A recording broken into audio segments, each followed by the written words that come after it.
الرحيم. رب العالمين والصلاة والسلام على أشرف الأنبياء والمرسلين سيدنا محمد وعلى آله وصحبه أجمعين.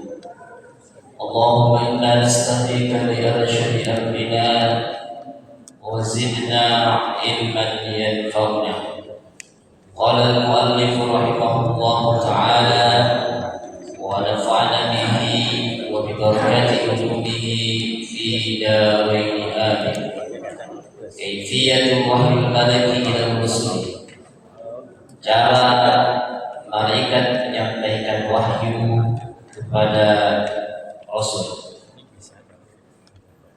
Wahyu Allah ila anbiya'ihi imma an yakuna bi ghairi wasiqatin wa huwa ma dzakarnahu anifan wa kana min ru'yati shalihati fil manam. Adalah Allah cara menyampaikan wahyu ada kalanya dengan tanpa perantara seperti yang sudah kita jelaskan terlebih dahulu.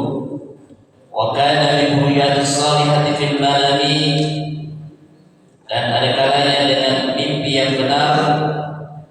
Wa kalamul ilahi bi wahyidahi yang qadar, dan ada kalanya perbincangan Tuhan dengan Nabi tanpa menghalang. Wa imma yakuna bi sudirasatil wahyi maliki wa huwa yu'lina bi hadzal mawdu' li anna al-Qur'an nazala bihi, dan ada kalanya penyampaian wahyu dengan perantara malaikat, penyampai wahyu seperti yang telah kita ketahui. Karena ini maudu di antara Al-Quran Al-Karim, karena Al-Quran itu diturunkan dengan cara ini. Wala tahula min wahyi malaki darusin ila hadadain, dan cara penyampaian wahyu oleh malaikat kepada Rasul tidak akan luput dari dua cara. Al-halatul ula, cara yang pertama, wahyu asyad al-rasuli. Cara yang pertama ini adalah cara yang terberat yang dirasakan oleh Rasul. Ayyati isla salsatil jarati, datang malaikat dengan suara seperti gerincing lonceng. Wasautul qawiyyu yathiru awamil intibai qad tahan nafsu bikulli qawwa liqawla sawabu, mengadakan mengerahkan segala kekuatan Rasulullah SAW untuk mendengarkan itu kalam, untuk menerimanya agar terima dengan baik. Wahada tsaniyatu, dalam cara yang kedua, ayat al-lahu ibadulah wa yati suratul basyari. Ada kalanya malaikat menjumpai laki-laki datang dengan rupa manusia, wa lihala akhadhu min sabiqatiha, dan cara yang ini tentu cara yang lebih mudah dirasakan oleh Rasulullah SAW. Bapak Ibu, para jamaah yang dirahmati Allah Subhanahu wa taala, hari ini pembahasan kita bagaimana malaikat menyampaikan wahyu kepada para rasul. Masih kita berbicara tentang wahyu. Sudah kita ketahui bahwa apa itu definisi wahyu, baik secara bahasa maupun secara istilah. Kemudian wahyu itu disampaikan kepada para rasul, ada kalanya tanpa perantara dan ada kalanya dengan perantara. Tanpa perantara sudah kita ketahui, sudah kita bahas, itu ada dua cara. Pertama, tanpa hijab, Allah langsung bertemu dengan para rasul seperti yang dialami Rasulullah pada saat Isra dan Mi'raj. Kemudian secara langsung juga melalui mimpi. Nah, kemudian ada kalanya wahyu itu disampaikan kepada para rasul itu dengan perantara, yakni dengan perantara malaikat Jibril. Nah, pada bahasa kali ini inilah yang akan kita bahas.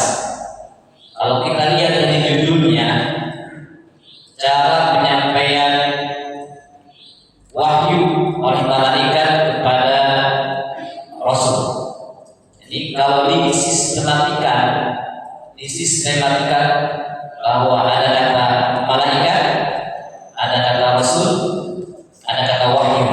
Jadi kalau mahasiswa itu mau nyusun tugas skripsi, tesis, disertasi, itu sebelum kepada dia temuannya itu harus mendefinisikan ini dulu.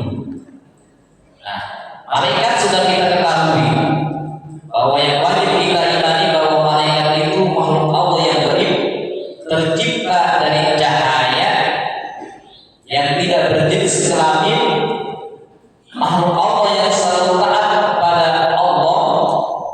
Kemudian bahwa bilangannya jumlah para malaikat itu tak terhingga. Nah, itu pertemuan yang lalu sudah kita bahas. Jadi Allah sudah menyampaikan wahyu kepada malaikat. Istilah kata malaikat sudah memegang wahyu, setelah itu baru disampaikan kepada Rasul. Pasal kita hari ini. Nah, sekarang kita sedikit mengenal Rasul dulu sebelum kita masuk ke pembahasan ini. Ini sebetulnya kaitannya dengan ilmu tauhid. Jadi rukun iman yang iman itu menggambarkan cara penyampaian wahyu. Yang pertama kan iman kepada Allah, kemudian iman kepada malaikat, kemudian iman kepada kitab, kemudian iman kepada Rasul. Allah menyampaikan wahyu kepada malaikat yang berupa kitab, dan kitab itu kemudian disampaikan kepada Rasul dan sampai kepada kita. Rukun iman itu bukan menggambarkan urutan yang paling pertama berarti mulia lebih mulia, bukan. Tapi urutan rukun iman itu urutan penggambaran penyampaian wahyu oleh Allah sampai kepada Rasul. Apa itu Rasul? Rasul itu kalau ulama mendefinisikan, para Rasul itu selalu digabungkan dengan Nabi. Ada Nabi, ada Rasul. Kalau dalam ilmu itu namanya umum khusus mutlak. Kalau Rasul sudah pasti Nabi. Kalau Nabi belum tentu Rasul. Karena untuk menjadi Rasul itu ada 4 syarat yang harus dipenuhi. Sementara Nabi hanya 3. Apa itu definisi Nabi? Seperti yang dituliskan oleh Syekh Zainuddin Al-Maliki dan kitab Fathul Mu'in, zakarun hurrun awhallahu bisyar'i wa lam yu'mar bitablighihi wa in amar bitablighihi wa huwa rasul. Jadi yang namanya Nabi itu adalah seorang laki-laki yang merdeka, laki-laki kemudian merdeka yang diberikan wahyu oleh Allah Subhanahu wa taala. Itu Nabi, 3 syaratnya. Laki-laki, dia merdeka dan diberikan wahyu. Ada kan yang namanya diabadikan dalam Al-Quran, luar biasa alatnya, tapi tidak disebut Nabi, yaitu Luqman Al-Hakim, makamnya di Alexandria, berdekatan dengan Nabi Daniel. Di dalam masjid, saya di bawah dari masjid, itu karena yang mimbar di bawah itu makam Luqman Al-Hakim di Alexandria.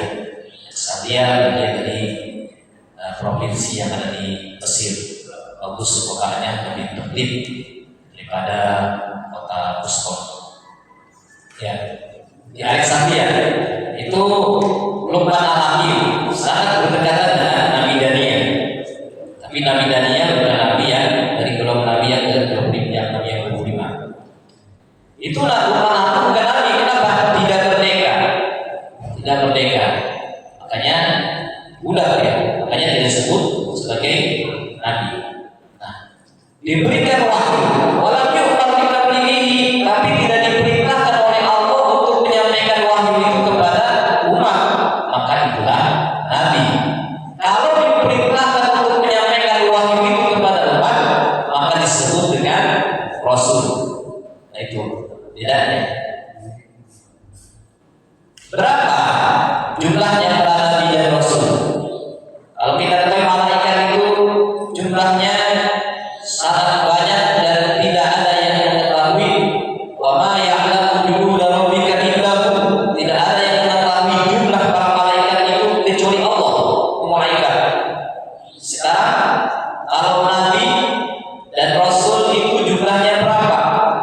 ini ada dua pendapat. Pendapat yang pertama yang mengatakan bahwa jumlah nabi dan rasul itu dalam Fathul Mu'in itu dituliskan 124.000 jumlah nabi. Kemudian disaring lagi jumlahnya menjadi dari nabi itu 124 nabi itu 124.000 nabi. Kemudian disaring lagi menjadi rasul, jumlahnya 315 rasul. Dan 315 rasul itu disaring lagi namanya yang dikabarikan di dalam Al-Quran, dan ini yang harus kita ketahui secara terperinci, itu jumlahnya 25 nabi dan rasul.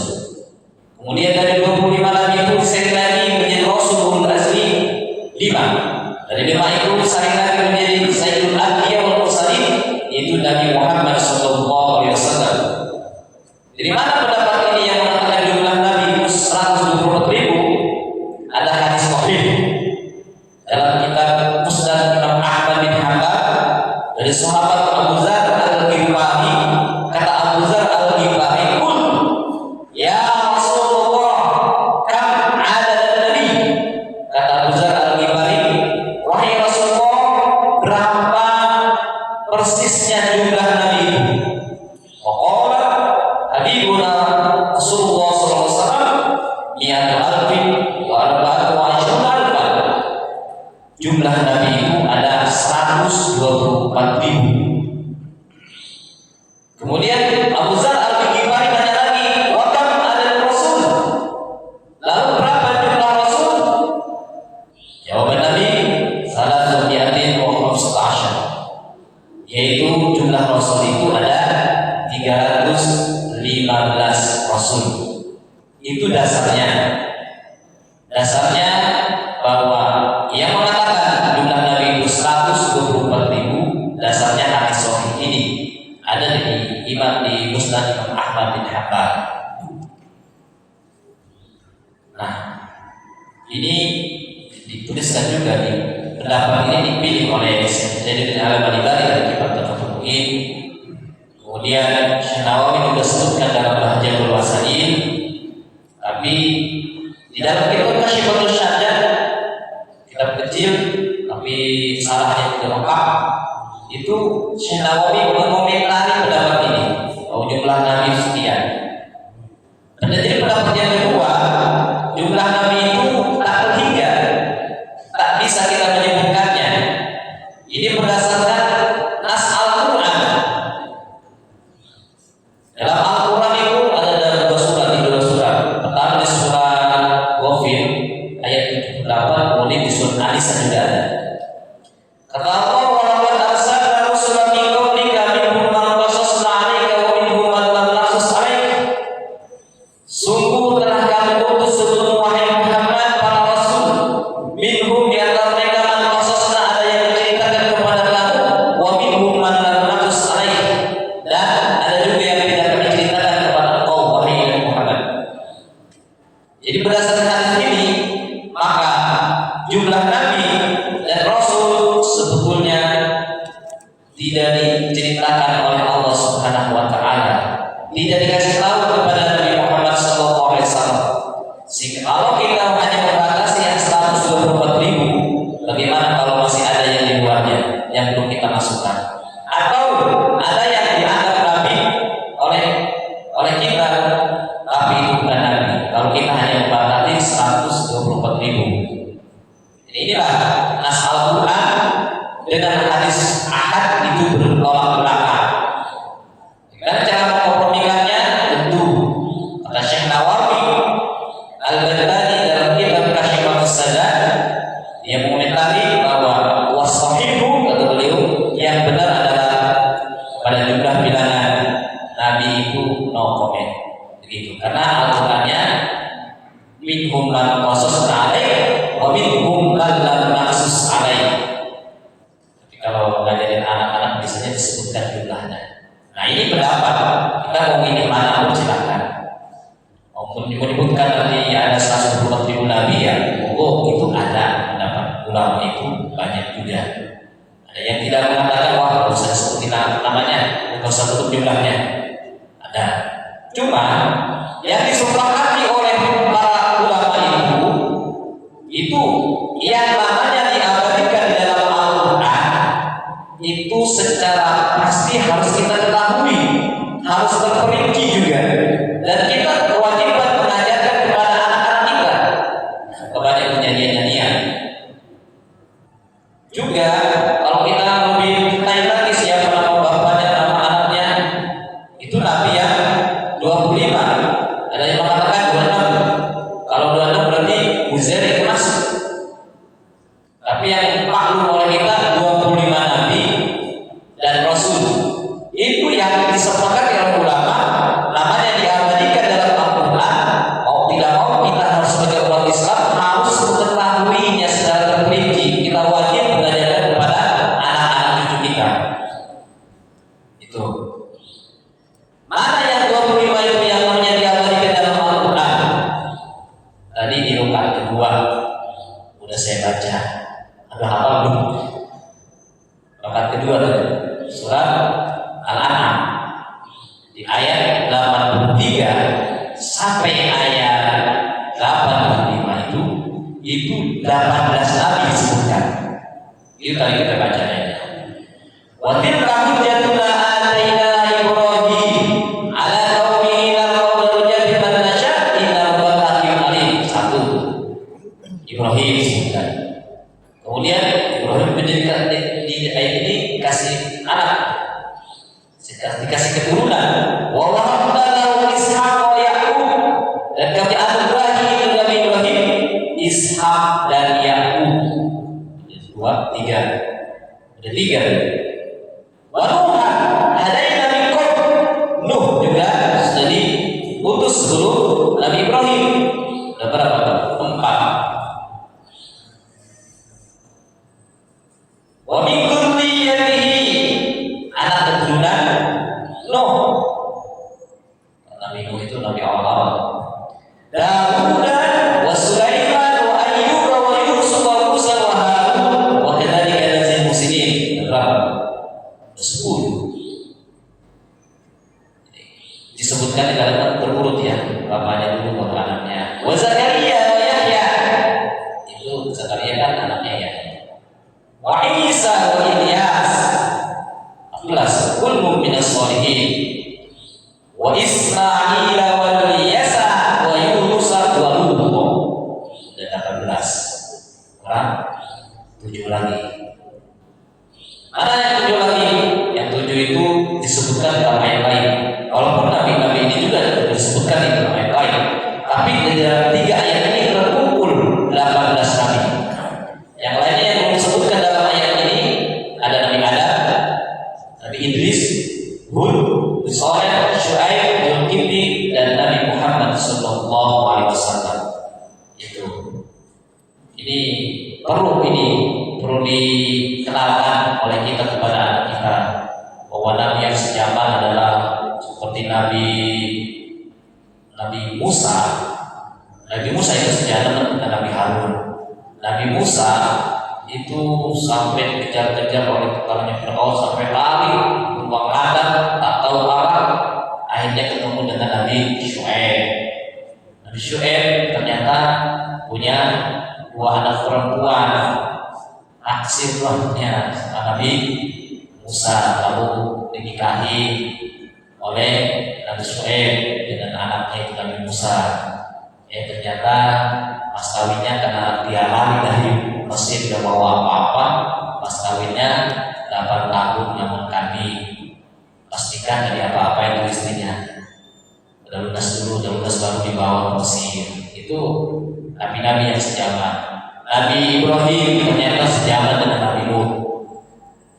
Nabi Ismail juga ternyata anaknya, Ishak cucunya, Yakub cicitnya, Musa Yakub dan punya anak namanya Yusuf. Begitulah dalam Al-Quran itu kan ada buku banyak yang tentang, ada buku yang saya jadi referensi dari saya itu salah satunya buku Bey Arifin, rangkaian cerita dalam Al-Quran. Ibnu Katsir juga Qasasul Quran ya menyusun juga. Itu jumlah nabi dan rasul. Ini perlu kita ketahui nabi itu. Kalau kita tahu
dunia. Banyak dari kita sekarang orang tua kita meninggal itu kitanya sudah dinikahi, sudah dimomong oleh ayah kita, kitanya udah gede, udah besar, udah menikah. Coba Nabi Muhammad ditinggal sama ayah. Nabi Muhammad di dunia ini belum pernah digendong oleh ayahnya, belum pernah diantarin sekolah oleh ayahnya. Kalau kita maka kadang sudah nganterin cucu aja kita antarin ke sekolah. Nabi Muhammad sama ayahnya dia belum pernah diantarin, belum pernah ngomong, belum pernah digendong. Itu luar biasa. Kemudian ternyata menikah, punya anak, ternyata istrinya meninggal, harus urus banyak anak. Ternyata anaknya cuma meninggal dunia juga. Kalau zaman sekarang mungkin istri meninggal, urus anak tak becus, anaknya meninggal semua tinggal satu doang. Kalau zaman sekarang ya. Tapi Nabi Muhammad ada hikmah dengan meninggal para anaknya itu.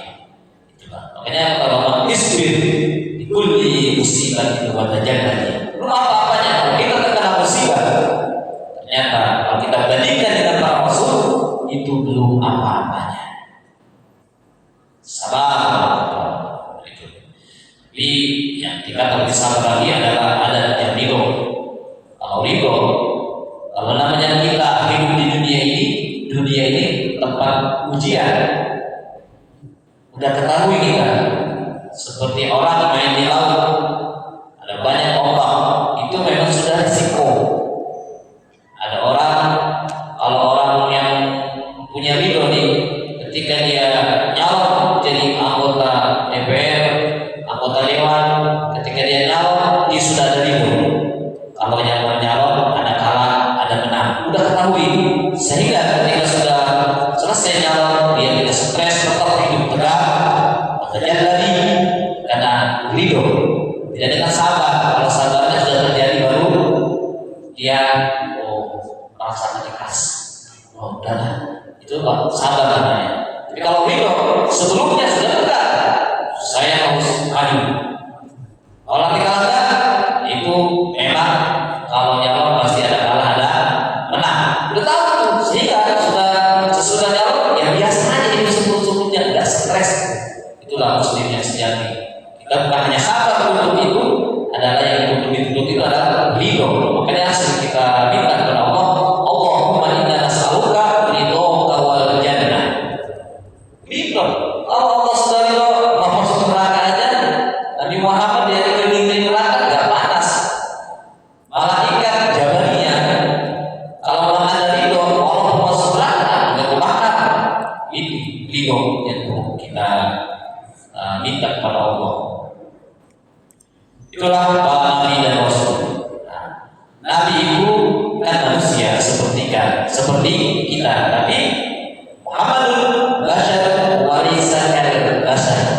Nabi Muhammad memang manusia, tapi tidak persis sama seperti kita. Kata para ulama, kalau ada gundukan batu-batu orang, batu-batu itu kita. Satu truk batu, kemudian satu ada mutiara, ada intan mutiara. Maka intan mutiara itulah Nabi Muhammad SAW. Harganya jauh. Kalau kita mungkin 10 truk itu bandingnya satu truk juga belum memadai juga. Itu bandingannya antara kita dengan Nabi Muhammad sama tapi tak serupa. Tapi kita bahasa kita. Nah, sekarang kita masuk ke dalam materi kita ini. Malaikat ketika menyampaikan wahyu kepada para rasul itu ada dengan dua cara. Cara pertama, malaikat merubah wujudnya mengikuti wujudnya Nabi Muhammad. Yang kedua, yaitu dengan wujud aslinya. Nah, dari dua cara ini ternyata yang berat oleh dialami oleh Nabi Muhammad itu adalah cara malaikat dengan wujud aslinya. Berat. Bahkan ketika pulang sampai Nabi Muhammad itu biasanya berinding, keluar keringat dingin. Seperti seperti yang wahyu pertama. Nanti kita cerita wahyu pertama di pertemuan berikutnya. Malaikat menyerupai wujud aslinya. Ini berat bagi Nabi Muhammad. Kenapa berat? Karena ketika malaikat menampakkan wujud aslinya dengan suara-suara jelas bukan suara seperti di dalam hadis ini diceritakan seperti gemericik lonceng, maka Nabi Muhammad harus mengikuti arahannya, harus mengikuti wujudnya malaikat asli. Nah, malaikat kan tercipta dari cahaya. Kita nggak paham bagaimana komunikasi para malaikat itu, bagaimana bahasa malaikat itu. Maka ketika malaikat menampakkan wujud aslinya, otomatis Nabi Muhammad yang harus mengikuti kepada malaikat itu, sehingga berat bagi Nabi Muhammad. Kemudian yang kedua, ini yang ringan. Kenapa? Karena malaikat mengikuti wujudnya Nabi berubah. Malaikat kan bisa mantra putra, mantra putri. Dari wujud aslinya berubah kepada wujud manusia, sehingga dengan demikian bahwa dengan cara yang kedua ini malaikat berubah wujudnya menjadi manusia, bagi Nabi menjadi ringan karena bahasa juga bahasa kita bahasanya. Kalau tadi dari bahasa malaikat itu kemudian dia harus terjemahkan kepada bahasa kita, bahasa manusia, repot, susah. Inilah yang didapatkan oleh hadis. Dalam hadis itu kata Nabi Muhammad SAW ketika ditanya bagaimana wahyu itu turun, ahyanan ya'tini misla salsal jaras wa huwa asyaddu alayya. Kadang-kadang wahyu itu turun kepada saya, kata Nabi Muhammad, seperti suara gemericik lonceng. Fayusimu anni wa qad wa'aitu anhu ma qala. Kemudian malaikat itu setelah menyampaikan suara seperti suara gemericik lonceng itu, dia pergi dan aku dalam keadaan sadar dan aku harus menguasai perkataan malaikat itu. Wahyan yatanazzaluni al-malaku rajulan wa yukadzibuni fa'i ma yaqulu. Dan ada kalanya malaikat itu datang kepada saya menyerupai laki-laki, kemudian dia bicara dan aku menangkap apa yang dia katakan itu lebih mudah. Dan itu yang ini yang tapi ketika malaikat itu berubah wujudnya kepada wujud manusia, tetap malaikat tidak keluar dari konteks aslinya. Kita sudah ketahui, malaikat itu adalah makhluk Allah, makanannya itu beda dengan kita. Kalau malaikat makanannya dengan tasbih, dengan sujud, kenyang itu. Malaikat, kalau kita sujud doang, zikir doang, agak kenyang-kenyang. Kayak ada hilang rasa laparnya. Ada orang banyak, kalau kamu lapar bacanya saja. Kalau lapar pun bacanya 3 kali. Iya, bukan kenyang itu, laparnya hilang. Kalau dalam bahasa Sunda karantin. Jadi udah saking laparnya dalam makanan tidak bisa dimakan, akhirnya perutnya kembali kenyang lagi, itu hilang laparnya. Ya, malaikat makannya dengan tasbih, sehingga pernah malaikat itu diceritakan di banyak surat. Di surat Hud diceritakan, di surat Al-Zariyat juga diceritakan, di surat Al-Hijr juga diceritakan. Hal ataka haditsul Ibrahim al-Mukrami idzaku alaihi wa qul salam wa qul salam qawmun karun farahu ila alihi fajabil sabil wa qala ilayhi qala al-qulub wa awjasa bil khifah qawlan wa basyir bil halim. Itu dalam surat Al-Zariyat. Tapi di surat lain juga ada cerita bagaimana malaikat datang kepada Nabi Ibrahim menyerupai seorang laki-laki. Tapi malaikat dengan walaupun dia menyerupai laki-laki, dia tidak keluar dari eksistensinya. Yang malaikat itu tidak makan.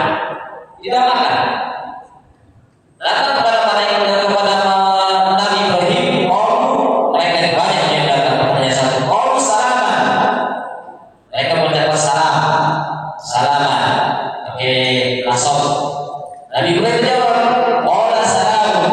Nah, dari ayat ini makanya ulama ada yang memperhatikan. Salaman, salam. Salaman itu ada nasab, fathah harokatnya, maka berarti kita kalau baru datang nih, bertemu dengan teman dan siapanya waktu masuk rumah itu sunnah mengucapkan salam seperti malaikat. Salam. Asdar nasab.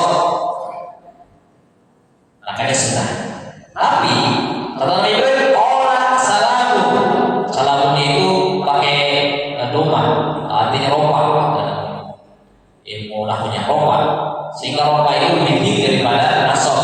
Makanya ini katanya kalau kita mengucapkan salamnya itu sunnah, sementara menjawab salamun ropa itu menjawab salam itu wajibnya, tapi wajib kifai, artinya wajib kifai, wajib yang boleh diwakilkan.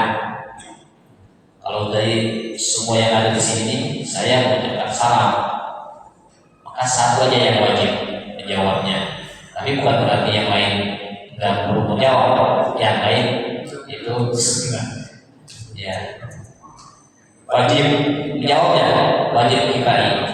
Kurban itu sunnah kifai, artinya sebelum kifai sunnah yang diwakilkan oleh keluarga.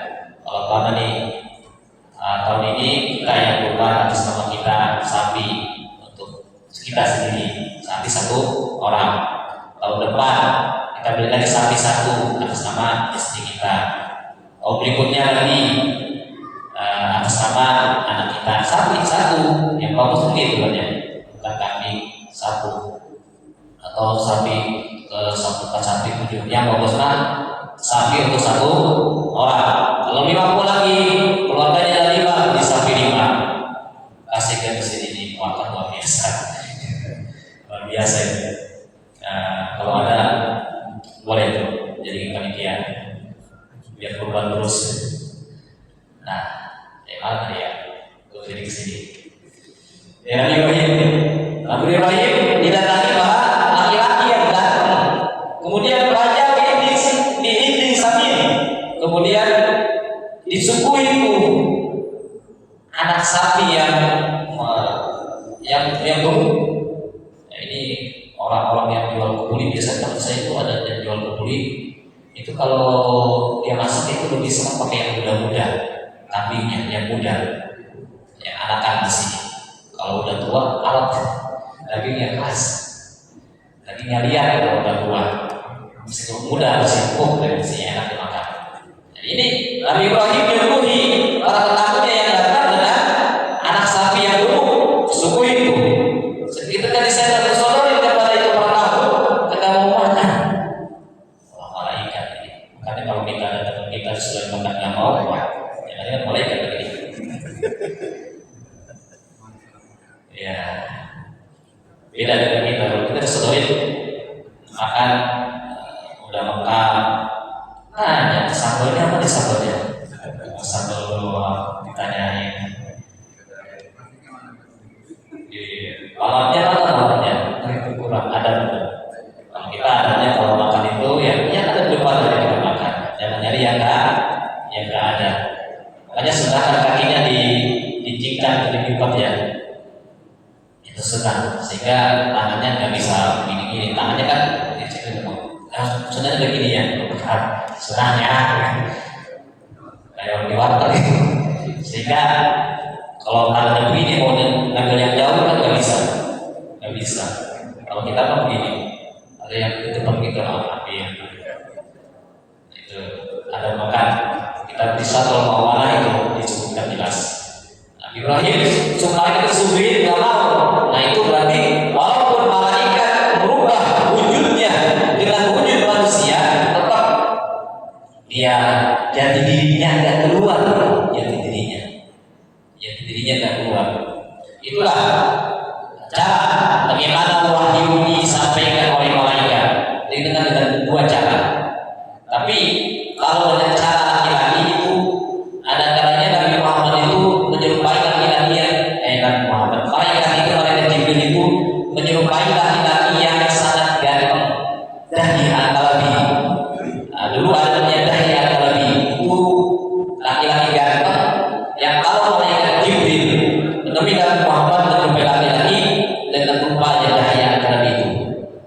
Tapi ada juga satu hari malaikat Jibril didatangi mendatangi Nabi Muhammad itu dengan rupa yang orang itu tidak kenal, disebutnya dengan hadis Jibril, hadis yang tentang rukun iman itu. Bahkan tempatnya itu sekarang diabadikan di Masjid Nabawi itu. Masjid Nabawi itu yang setelah makam Nabi Muhammad yang arah ke sana ke Baki juga berkuburan. Yang keduanya bukan yang pertama kan makam Nabi Muhammad. Kemudian yang kedua itu ada namanya Babu Jibril. Kemudian di ke dalamnya itu ada tempat yang ditinggikan sekotak itu. Itulah tempat ajarnya Nabi Muhammad dulu.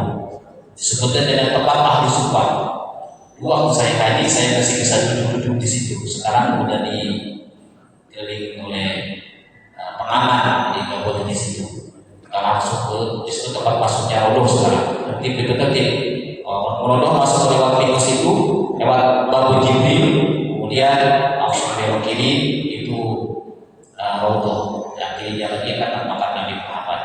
Itu di belakang makam Nabi Muhammad ada tempat yang ditinggiin. Itu namanya tempat ahli sumpah. Nabi Muhammad ngajak para sahabatnya masuk Abu Hurairah tinggal di situ, ngajar di situ, dan pintunya itu disebut Babu Jibril karena malaikat Jibril datang dari situ, kemudian masuk ke dalam, duduk di depan Nabi Muhammad sampai duduknya itu dengkulnya Nabi Muhammad sama dengkulnya malaikat Jibril itu beradu saking akrabnya, dan mengajarkan 3 fondasi rukun agama: iman, Islam, dan ihsan. Hadisnya sangat panjang. Di hadis di kitab Riyadhus Shalihin dan kitab Arba'in Nawawi itu ada pada hadis nomor kedua dalam kitab Arba'in Nawawi. Itu menyerupai laki-laki, tapi laki-lakinya nggak dikenal oleh orang sekitarnya. Dikata orang jauh, tak ada bekas dia perjalanan, tidak ada kelihatan itu. Dikata orang dekat, satu pun para sahabat tidak mengenalnya. Itu malaikat yang datang. Para sahabat kalau tahu ketika Nabi Muhammad masih tahu dan malaikat itu sudah tiba-tiba hilangnya. Jadi kemudian bagaimana nih? Kalau ada hadis yang mengatakan begini, Innahul qudusi la tasafiruhi annahu la tamutu nafsun hatta tastakbiru rizquha wa ajaluha fattaqullaha wa adkhulu fil qarab. Ada hadis seperti itu. Innahul qudusi sujudul qudus malaikat Jibril la tasafiruhi menghembuskan itu namanya ruh wahyu kepada ruhku, masukkan kepada kalbuku. Sehingga di sini ada ulama bertanya, cara wahyu itu, cara yang lainnya adalah malaikat meniupkan, memasukkan ke dalam kalbu Nabi Muhammad itu wahyu. Nah, sehingga di sini apa yang maksudnya di sini? Ini bisa saja begini. Bukan berarti pembahasan tersendiri. Jadi malaikat datang dalam bentuk aslinya, kemudian wahyu itu ditiupkan kepada kalbunya Nabi Muhammad. Tidak bertentangan sebetulnya. Dalam hadis ini katakan, "Annahu la tamutu nafsun hatta tastakbiru rizqaha wa ajaluha." Bahwa seseorang itu tidak akan meninggal, tidak akan mati, tidak akan wafat sehingga Allah telah menyempurnakan semua rizkinya. Wa ajaluha, dan ajalnya.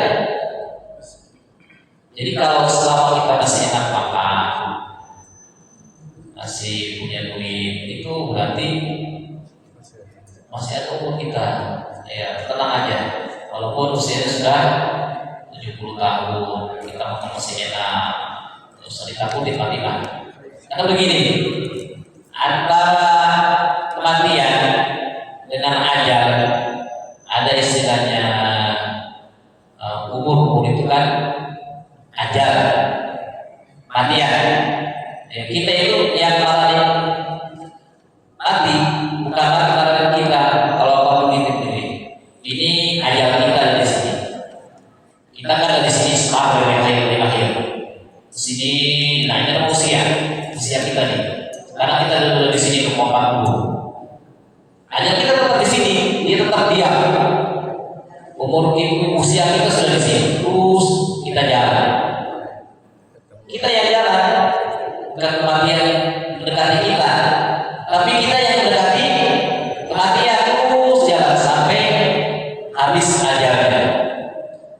Maksudnya di situ memang dia harus berhentinya. Jadi udah ditentukan sedari dulu, sedari kita sudah ditentukan, sudah ditetapkan sedari kita usia itu 4 bulan. Dalam perut kita 4 bulan, itu dalam hadis Al-Quran kita disebutkan 4 bulan, hadis keempat. 4 bulan kita ada di perut ibu kita, ditetapkan rezeki dan ajalnya. Jadi nggak usah takut mati. Yang harus takutin itu bagaimana kalau kita mati tidak membawa iman dan Islam. Ya. Jadi dalam hadis ini seperti itu, ditiupkan. Ini maksudnya bukan pembahasan lain. Tapi kalau di kampus-kampus itu biasanya tidak diperinci seperti ini pembahasan pembahasannya. Kalau kita ngaji di kampus tentang ulumul Quran, bahasa tentang wahyu itu satu kali pertemuan. Bahasa tentang wahyu. Ya, kita kan sudah beberapa pertemuan ini. Jadi mereka itu bukan membahasnya cara Allah menyampaikan wahyu kepada para nabi. Ya udah urutannya dari pertama itu dengan langsung, dengan mimpi, kemudian dengan malaikat menyerupai wujud aslinya, kemudian malaikat menyerupai laki-laki, dan meniupkan wahyu itu kepada kalbunya Muhammad. Begitu doang biasanya kalau di kampus. Alhamdulillah.